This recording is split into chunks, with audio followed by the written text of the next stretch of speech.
ನಮಸ್ಕಾರ. ಸಂಘಟನೆಯ ಬಗ್ಗೆ ಮಾತನಾಡಬೇಕು ಅಂತ ಕೇಳಿದ್ದೀರಿ. ಅದರಲ್ಲಿಯೂ 50ನೇ ವರ್ಷದ ಸುವರ್ಣ ಸಮಾರಂಭವನ್ನು ಮಾಡ್ತಾ ಇರತಕ್ಕಂಥ ಬ್ರಾಹ್ಮಣರ ಹಿನ್ನೆಲೆಯ ಸಂಘಟನೆಯನ್ನು ಕುರಿತು ಮಾತಾಡಬೇಕು. ನೋಡಿ, ಜೀವನದಲ್ಲಿ ಏನಾದರೂ ಸಾಧಿಸಬೇಕಾಗಿದ್ದರೆ ಅದಕ್ಕೆ 2-3 ಅನಿವಾರ್ಯ ಅಂಶಗಳು ಇದೆ. ಒಂದು ದೈಹಿಕ ಬಲ, ಎರಡನೆಯದು ಹಣ. ಅಕಸ್ಮಾತ್ ಈ ಎರಡರಲ್ಲಿ ಯಾವುದೋ ಒಂದು ಒಬ್ಬರ ಹತ್ರ ಇದ್ದು ಇನ್ನೊಂದು ಇಲ್ಲದೆ ಇದ್ರೆ ಏನು ಮಾಡೋದು? ಆಗ ಇದನ್ನೇನು ಹೇಳ್ತಾರೆ ಅಂತ ಹೇಳಿದರೆ, ಎರಡು ಶಕ್ತಿಗಳು ಪ್ರತ್ಯೇಕವಾಗಿದ್ದಾಗ ಆ ಎರಡೂ ತಮ್ಮದೇ ಪ್ರಯೋಗ ಮಾಡಿ ಏನಾದರೂ ಸಾಧಿಸ್ತೀವಿ ಅಂದರೆ ತುಂಬ ಕಡಿಮೆ ಸಂಪಾದನೆ ಆಗುತ್ತೆ, ಸಾಧನೆ ತುಂಬ ಕಡಿಮೆ ಆಗುತ್ತೆ. ಯಾಕೆಂದರೆ ಒಬ್ಬರ ಹತ್ರ ದುಡ್ಡಿದೆ, ಶಕ್ತಿ ಇಲ್ಲ, ಇನ್ನೊಬ್ಬರ ಹತ್ರ ಶಕ್ತಿ ಇದೆ, ದುಡ್ಡಿಲ್ಲ. ಅಕಸ್ಮಾತ್ ಅವೆರಡು ಸೇರಿಬಿಟ್ರೆ ಶಕ್ತಿ ಹಾಗೂ ಧನ, ಕಾರ್ಯ ಹಾಗೂ ಕಾರ್ಯವನ್ನು ಸಾಧಿಸ್ತಕ್ಕಂತಹ ಮೂಲ ಶಕ್ತಿ, ಇದು ಎರಡು ಸೇರಿಬಿಟ್ರೆ ಸಾಧನೆ ಅಪಾರ ಆಗಿಬಿಡುತ್ತೆ. ಇದು ಪ್ರಕೃತಿ ಸಹಜವಾಗಿ ಬಂದಿರತಕ್ಕಂತಹ ಒಂದು ಶಿಕ್ಷಣ.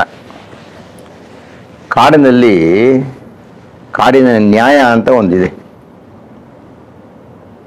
ಬಲ ಯಾರಿಗಿರುತ್ತೋ ಅವ್ರು ಗೆಲ್ತಾರೆ ಅಂತ, ಅದು ಕಾಡಿನ ಮರ್ಯಾದೆ. ದೊಡ್ಡದೊಂದು ಆನೆ ಹೋಗ್ತಾ ಇರುತ್ತೆ.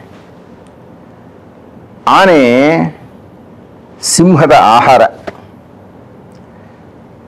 ಆನೆಯ ಎದುರು ಸಿಂಹ ಏನಾದರೂ ಹೋದರೆ ಸೊಂಡಿನಲ್ಲಿ ಸುತ್ತು ಒಗೆಯುತ್ತೆ, ಕಾಲಿನಲ್ಲಿ ತುಳಿಯುತ್ತೆ. ಸಿಂಹ ಆನೆಯನ್ನು ಸೋಲಿಸಲು ಸಾಧ್ಯವಿಲ್ಲ. ಆದರೆ 2-3 ಸಿಂಹಗಳು ಸೇರಿಕೊಂಡು ಒಂದು ಆನೆ ಮೇಲೆ ಬಿಡುತ್ತೆ. ಒಂದು ಮೇಲೆ ಹತ್ತುತ್ತೆ, ಒಂದು ಪಕ್ಕೆ ಹಿಡ್ಕೊಳ್ಳುತ್ತೆ, ಒಂದು ಮುಖ ಹಿಡ್ಕೊಳ್ಳುತ್ತೆ. ಒಂದಷ್ಟು ಹೋರಾಟದ ನಂತರ ಆನೆಯನ್ನು ಕೆಳಗೆ ಬೀಳಿಸುತ್ತದೆ. ಇದರ ಅರ್ಥ ಏನು ಅಂತ ಹೇಳಿದರೆ, ನಮ್ಮ ಮುಂದೆ ಇರತಕ್ಕಂತಹ ಸಮಸ್ಯೆ ಎಷ್ಟೇ ದೊಡ್ಡದಿರಬಹುದು, ಒಂದು ಸಿಂಹ ಸಾಧಿಸಲಾಗದ್ದನ್ನು ಹಲವಾರು ಸಿಂಹಗಳು ಸೇರಿಕೊಂಡು ಸಾಧಿಸುತ್ತೆ.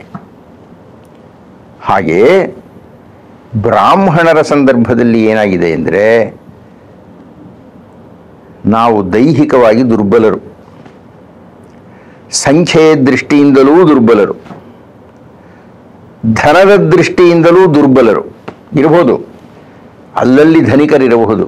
ಆದರೆ ಸಾಮಾನ್ಯ ಬ್ರಾಹ್ಮಣರನ್ನು ನೋಡಿದರೆ ದುರ್ಬಲರೇ.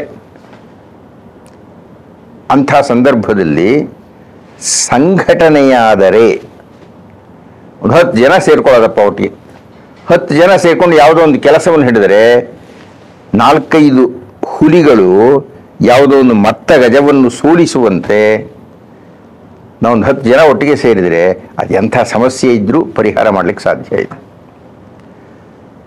ಅಕಸ್ಮಾತ್ 10 ಜನದ ಬದಲು 10,000 ಜನ ಸೇರಿಬಿಟ್ರೆ,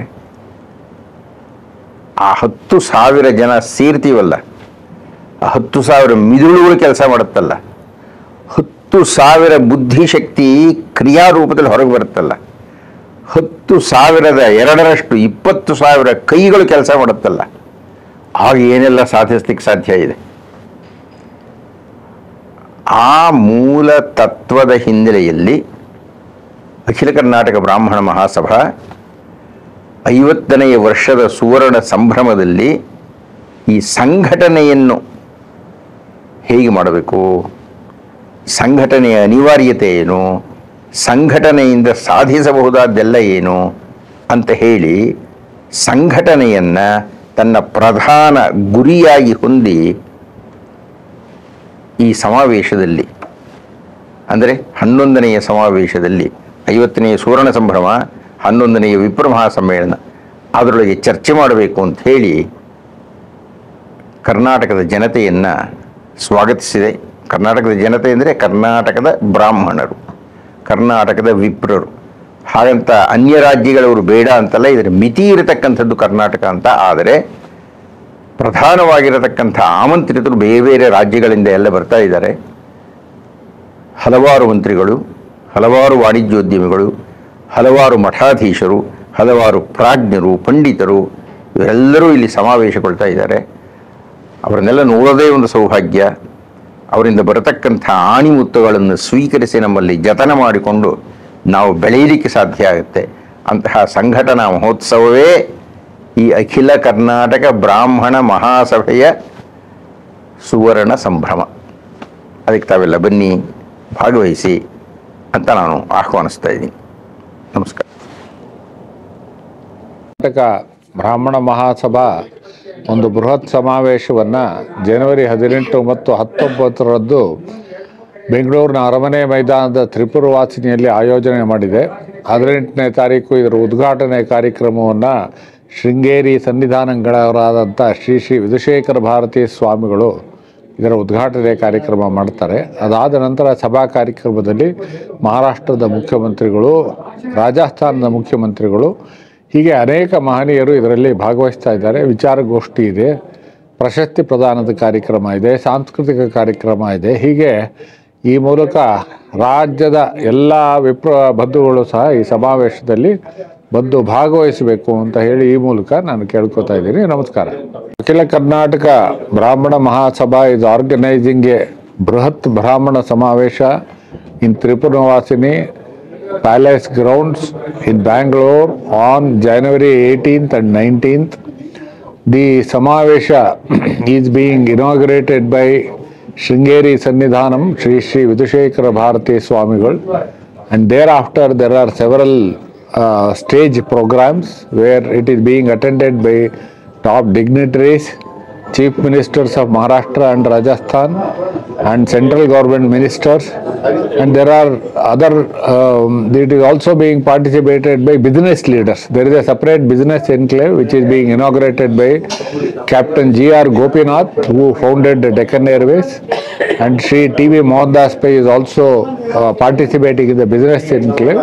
I request all Brahmin leaders and others to participate in this function which is being held on January 18th and 19th. Thank you. ನಮಸ್ತೆ, ನಾನು ರೂಪಾ ಶಾಸ್ತ್ರಿ, ಉಪಾಧ್ಯಕ್ಷರು ಅಖಿಲ ಕರ್ನಾಟಕ ಬ್ರಾಹ್ಮಣ ಮಹಾಸಭಾ. ಇದೇ ಬರುವ ಜನವರಿ 18 ಮತ್ತು 19ನೇ ತಾರೀಕು ನಮ್ಮ ತ್ರಿಪುರವಾಸಿನಿ ಪ್ಯಾಲೇಸ್ ಗ್ರೌಂಡ್ನಲ್ಲಿ ವಿಶ್ವಾಮಿತ್ರ ಸಮ್ಮೇಳನ. ಈ ಸಮ್ಮೇಳನದಲ್ಲಿ ಸಮೃದ್ಧಿ ಬಿಸ್ನೆಸ್ ಕಾನ್ಕ್ಲೇವ್ನ ನಾವು ಮಾಡ್ತಾ ಇದ್ದೀವಿ.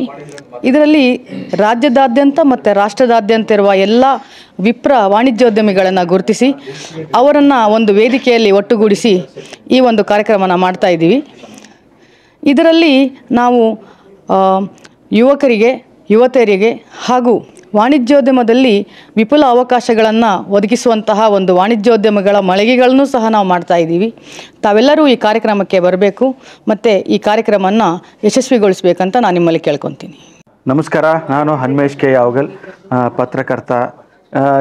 ಈ ತಿಂಗಳ 18 ಮತ್ತು 19ನೇ ತಾರೀಕು ಬೆಂಗಳೂರಿನ ಅರಮನೆ ಮೈದಾನದಲ್ಲಿ ಅಖಿಲ ಕರ್ನಾಟಕ ಬ್ರಾಹ್ಮಣ ಮಹಾಸಭಾದ ಸುವರ್ಣ ಸಂಭ್ರಮ ಕಾರ್ಯಕ್ರಮ ನಡೀತಾ ಇದೆ.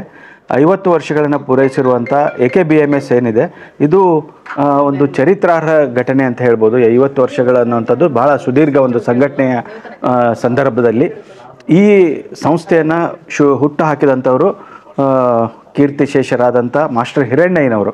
ಅವರು 50 ವರ್ಷಗಳ ಹಿಂದೆಯೇ ಇಂಥ ಒಂದು ಸಂಘಟನೆ ಬೇಕು ಈ ಬ್ರಾಹ್ಮಣ ಸಮಾಜಕ್ಕೆ ಅನ್ನುವಂಥದ್ದು. ನಮಗೆಲ್ಲ ಗೊತ್ತಿದೆ, ಬ್ರಾಹ್ಮಣ ಸಮುದಾಯ ಅನ್ನುವಂಥದ್ದು ಎಲ್ಲ ಸಮುದಾಯಗಳನ್ನು ಪ್ರೀತಿಸುವಂಥ ಒಂದು ಸಮುದಾಯ, ಎಲ್ಲ ಸಮಾಜಗಳನ್ನು ಗೌರವಿಸುವಂಥ ಸಮುದಾಯ. ಅದರಲ್ಲೂ ಧರ್ಮದ ವಿಷಯದಲ್ಲಿ ಮತ್ತು ಸಂಸ್ಕಾರದ ವಿಷಯದಲ್ಲಿ ಯಾವತ್ತೂ ಮುಂಚೂಣಿಯಲ್ಲಿ ಇದ್ಕೊಂಡು ಇಡೀ ನಮ್ಮ ದೇಶದ ಸಮಗ್ರ ಅಭಿವೃದ್ಧಿಯಲ್ಲಿ ತನ್ನದೇ ಆದಂಥ ಒಂದು ಸೇವೆಯನ್ನು ಈ ಸಮಾಜ ಸಲ್ಲಿಸ್ತಾ ಬಂದಿದೆ. ಇದ್ರ ಜೊತೆಗೇ ಈ ಬಾರಿಯ ಸಮ್ಮೇಳನ ನಡೀತಾ ಇರುವಂಥದ್ದು ಬಹಳ ವಿಶೇಷ. ಯಾಕಂದರೆ 50 ವರ್ಷವನ್ನು ಕಂಪ್ಲೀಟ್ ಮಾಡಿದೆ. ನಮ್ಮ ದೇಶದ ಬೇರೆ ಬೇರೆ ರಾಜ್ಯಗಳ ಮುಖ್ಯಮಂತ್ರಿಗಳು, ಕೇಂದ್ರ ಸಚಿವರು ಮತ್ತು ಕರ್ನಾಟಕದ ಘನತೆವೆತ್ತ ಮುಖ್ಯಮಂತ್ರಿಗಳು, ಉಪಮುಖ್ಯಮಂತ್ರಿಗಳು, ಹೀಗೆ ಎಲ್ಲ ರಾಜಕೀಯ ಗಣ್ಯರು, ಸಾಮಾಜಿಕ ಮುಖಂಡರು, ಧಾರ್ಮಿಕ ಯತಿಗಳು, ಹೀಗೆ ಎಲ್ಲ ಸಮಾಜವನ್ನು ಒಗ್ಗೂಡಿಸಿಕೊಂಡು ಈ ಒಂದು ಸಮ್ಮೇಳನವನ್ನು ಮಾಡ್ತಾ ಇರುವಂಥದ್ದು. ಬ್ರಾಹ್ಮಣ ಸಮುದಾಯದಲ್ಲಿ ಕೂಡ ಸಾಕಷ್ಟು ಗೊಂದಲಗಳು, ಸಾಕಷ್ಟು ವೈಚಾರಿಕವಾಗಿ ಭಿನ್ನಾಭಿಪ್ರಾಯಗಳಿದ್ದರೂ ಕೂಡ ಇವತ್ತು ಈ ಸಮಾಜ ಮುಂದಿನ ದಿನಗಳಲ್ಲಿ ಕೂಡ ಸಂಘಟಿತವಾಗಿರಬೇಕು ಮತ್ತು ದೇಶದ ಒಂದು ಏಳಿಗೆಗೆ ತನ್ನದೇ ಆದ ಕೊಡುಗೆಯನ್ನು ಕೊಡಬೇಕು. ಒಟ್ಟಾರೆ ಸಮಗ್ರ ನಮ್ಮ ಸಾಮಾಜಿಕ ಅಭಿವೃದ್ಧಿ, ಆರ್ಥಿಕ ಅಭಿವೃದ್ಧಿ, ಶೈಕ್ಷಣಿಕ ಅಭಿವೃದ್ಧಿ ಎಲ್ಲ ಆಗಬೇಕನ್ನುವಂಥ ದೃಷ್ಟಿಯನ್ನು ಇಟ್ಕೊಂಡು ಎಲ್ಲ ಸಮಾಜಗಳನ್ನು ಸೇರಿಸ್ಕೊಂಡು ಈ ಒಂದು ಸಮಾವೇಶವನ್ನು ಮಾಡಲಾಗ್ತಾ ಇದೆ. ಈ ಸಮಾವೇಶದಲ್ಲಿ ಮಾಧ್ಯಮಕ್ಕಾಗಿ ಕೂಡ ಒಂದು ಸಮಿತಿಯನ್ನು ಮಾಡಲಾಗಿದೆ. ಯಾರೇ ಕೂಡ ಮಾಧ್ಯಮಕ್ಕೆ ಸಂಬಂಧಪಟ್ಟ ಮಾಹಿತಿಗಳು ಬೇಕಾದಲ್ಲಿ ನನಗೂ ಕೂಡ ದೂರವಾಣಿ ಕರೆಯನ್ನು ಮಾಡ್ಬೋದು. ಅದೇ ರೀತಿ ಯಗಟಿ ಮೋಹನ್ ಅವರಿದ್ದಾರೆ, ಹಿರಿಯ ಪತ್ರಕರ್ತರು, ಅದೇ ರೀತಿ ಛಾಯಾಪತಿಗಳಿದ್ದಾರೆ. ಹೀಗೆ ಅನೇಕರು ನಮ್ಮ ಮಾಧ್ಯಮಕ್ಕೆ ಸಂಬಂಧಪಟ್ಟಂಥ ಮಾಹಿತಿಯನ್ನು ಕೊಡೋದಕ್ಕೆ ವ್ಯವಸ್ಥೆಯನ್ನು ಮಾಡಲಾಗಿದೆ. ಅಲ್ಲಿ ಸಮಾವೇಶದ ಸಂದರ್ಭದಲ್ಲೂ ಕೂಡ ಎಲ್ಲ ವ್ಯವಸ್ಥೆಗಳನ್ನ ಮಾಧ್ಯಮ ಮಿತ್ರರಿಗೆ ಮಾಡಿರುವಂಥದ್ದು. ಮಾಧ್ಯಮ ಸ್ನೇಹಿತರು ಈ ಒಂದು ಸಮಾವೇಶಕ್ಕೆ ಹೆಚ್ಚಿನ ಪ್ರೋತ್ಸಾಹವನ್ನು, ಪ್ರಚಾರವನ್ನು ಕೊಡೋದರ ಮೂಲಕ ಈ ಸಮಾರಂಭ ಅತ್ಯಂತ ಯಶಸ್ವಿಯಾಗಿ ನಡೆಸೋದಕ್ಕೆ ಸಹಕಾರಿ ಆಗ್ಬೇಕಂತ ಹೇಳ್ತಾ ನನ್ನ ಮಾತನ್ನು ಮುಗಿಸ್ತಾ ಇದ್ದೀನಿ. ಧನ್ಯವಾದಗಳು. ಅಖಿಲ ಕರ್ನಾಟಕ ಬ್ರಾಹ್ಮಣರ ಮಹಾಸಭಾದ ಬ್ರಾಹ್ಮಣರ ಮಹಾಸಮ್ಮೇಳನ ಇದೇ ತಿಂಗಳು ಜನವರಿ 18, 19 ರಂದು ತ್ರಿಪುರವಾಹಿನಿ ಸಭಾಂಗಣ ಅರಮನೆ ಮೈದಾನದಲ್ಲಿ ನಡೀತಾ ಇದೆ. ಸುಮಾರು 50 ವರ್ಷದಿಂದ ನಡ್ಕೊಂಡು ಬರ್ತಾ ಇದೆ. 74ರಿಂದ 2024 50 ವರ್ಷ ಆಯಿತು. 50 ವರ್ಷದ ಸಂಭ್ರಮದಲ್ಲಿ ಬ್ರಾಹ್ಮಣರ ಸಮುದಾಯದ ಒಂದು ಮಹಾ ಸಮ್ಮೇಳನ ನಡೀತಾ ಇದೆ. ಇದರ ನಾಯಕತ್ವವನ್ನು ಅಶೋಕ್ ಹಾರ್ನಳ್ಳಿಯವರು ವಹಿಸ್ಕೊಂಡಿದ್ದಾರೆ. ಅವ್ರ ಜೊತೆಗಾಗಿ ಪ್ರಧಾನ ಕಾರ್ಯದರ್ಶಿಗಳು, ಖಜಾಂಚಿಗಳು ಮತ್ತು ಸಮುದಾಯದ ಎಲ್ಲ ಪ್ರಮುಖ ವ್ಯಕ್ತಿಗಳು ಹಾಗೂ ಕಾರ್ಯಕರ್ತರು ಎಲ್ಲ ಸೇರಿ ಈ ಸಮ್ಮೇಳನವನ್ನು ಯಶಸ್ವಿ ಮಾಡಬೇಕಂತ ಹೋರಾಟ ಕೊಟ್ಟಿದ್ದಾರೆ. ಇದು ನಿಜಕ್ಕೂ ಒಳ್ಳೆಯ ರೀತಿಯಲ್ಲಿ ನಡೆಯುವುದಂತೂ ಖಂಡಿತ. 50,000ರಿಂದ 1,00,000ದವರೆಗೆ ನಮ್ಮ ಸಮುದಾಯದ ಜನರು ಬರುವಂಥ ವಾತಾವರಣ ಕ್ರಿಯೇಟ್ ಆಗಿದೆ. ಈ ಒಂದು ಸಮ್ಮೇಳನ ಉದ್ದೇಶ ನಮ್ಮ ಎಲ್ಲ ಸಮುದಾಯದವರು ಒಂದಾಗಿ ನಮ್ಮ ಸಮಾಜಕ್ಕೆ ಹೋರಾಟ ಮಾಡಿಕೊಡ್ಬೇಕು ಅನ್ನೋ ಒಂದು ಉದ್ದೇಶ. ಪಂಗಡ ಗಿಂಗಡ ಏನೂ ಇಲ್ಲ, ಎಲ್ಲರೂ ಒಂದೇ, ನಾವೆಲ್ಲ ಒಂದೇ ಅಂತ ನಮ್ಮ ಸಮುದಾಯರಿಗೆ ಮುಂದೊಂದು ದಿವಸ ಒಳ್ಳೆಯ ಸಂದೇಶ ಹೋಗಬೇಕು ಅಂತ ಈ ಒಂದು ಸಮ್ಮೇಳನ ಉದ್ದೇಶ. ಹಾಗೂ ಬಡ ಬ್ರಾಹ್ಮಣರಿಗೆ ನಮ್ಮ ಸರ್ಕಾರದಿಂದ ಎಲ್ಲರಿಗೂ ಸಿಕ್ಕುವಂಥ ಸವಲತ್ತು ಕೂಡ ನಮ್ಮ ಸಮುದಾಯಕ್ಕೆ ಕೂಡ ಸಿಗಬೇಕು ಅನ್ನೋದು ನಮ್ಮ ಈ ಸಮ್ಮೇಳನ ಒಂದು ಉದ್ದೇಶ. ನಮ್ಮ ಒಂದು ಸಮ್ಮೇಳನದ ಹೋರಾಟದಿಂದ ನಮ್ಮ ಸಮುದಾಯಕ್ಕೆ ಮುಂದಿನ ದಿವಸದಲ್ಲಿ ಸರ್ಕಾರದಿಂದ ಒಳ್ಳೆಯ ರೀತಿಯ ಪ್ರೋತ್ಸಾಹ ಸಿಗುತ್ತೆ ಅಂತ ಭಾವಿಸ್ತೇನೆ. ಇದು ಜಾತಿ ಪಂಗಡ ಏನೂ ಇರುವುದಿಲ್ಲ, ನಾವೆಲ್ಲ ಒಂದಾಗಿ ಹೋಗಬೇಕು. ಆದ್ದರಿಂದ ದಯವಿಟ್ಟು ನಮ್ಮ ಸಮುದಾಯದವರಿಗೆ ವಿನಂತಿ, ನಾವೆಲ್ಲ ಒಂದೇ ಅಂತ ಘಂಟಾಘೋಷವಾಗಿ ಹೇಳ್ತೇನೆ. ಎಲ್ಲರೂ ಇದನ್ನು ಗೌರವಿಸಬೇಕಂತ ಕೇಳ್ಕೊಳ್ತೇನೆ. ಕೋಟಿಲಿಂಗೇಶ್ವರ, ಆನೆಗುಡ್ಡಿ ಮಹಾಗಣಪತಿ, ಉಡುಪಿ ಶ್ರೀಕೃಷ್ಣ, ಮಂತ್ರಾಲಯ ರಾಘವೇಂದ್ರ ಸ್ವಾಮಿ, ತಿರುಪತಿ ವೆಂಕಟೇಶ್ವರ ಸ್ವಾಮಿ ಎಲ್ಲ ದೇವರಿಗೂ ನಮಸ್ಕರಿಸುವ ನನ್ನ ಒಂದು ಮಾತನ್ನು ಮುಗಿಸ್ತೇನೆ. ಜೈ ಕೋಟಿಲಿಂಗೇಶ್ವರ.